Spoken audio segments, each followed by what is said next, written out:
അനിയന്ത്രിതമായ മനസ്സും മേലനങ്ങാത്ത ജീവിതരീതിയും പ്രകൃതിയിൽ നിന്നുള്ള അകൽച്ചയുമാണ് ആരോഗ്യത്തിന് ഹാനി വരുത്തുന്ന മറ്റു കാരണങ്ങൾ.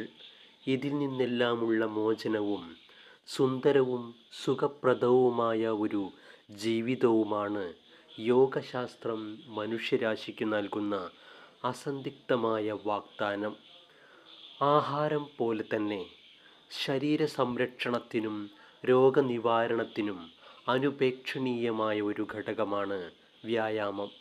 ഈ സത്യം അറിയുന്നവർ തന്നെ അതിന് മെനക്കെടാൻ തയ്യാറുള്ളവരും ഇന്ന് വളരെ അപൂർവമാണ്.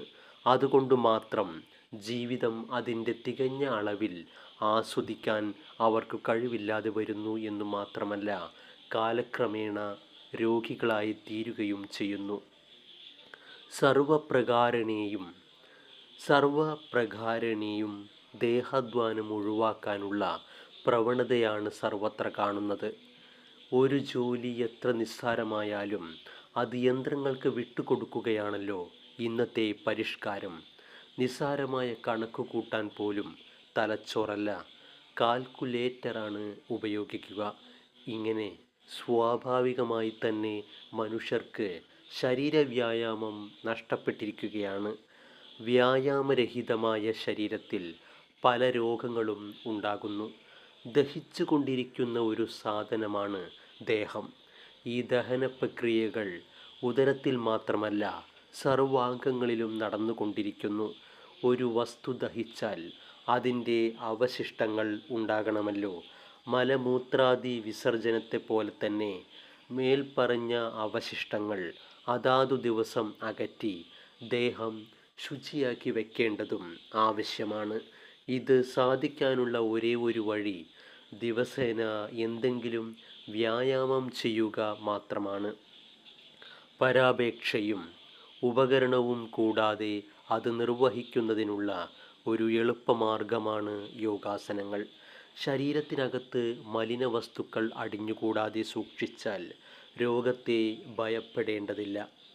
യുവാവ്, വൃദ്ധൻ, അതിവൃദ്ധൻ, ദുർബലൻ, വ്യാധിതൻ ഇവർക്കെല്ലാം യോഗാസനങ്ങൾ ചെയ്യാമെന്നാണ് ശാസ്ത്രവിധി.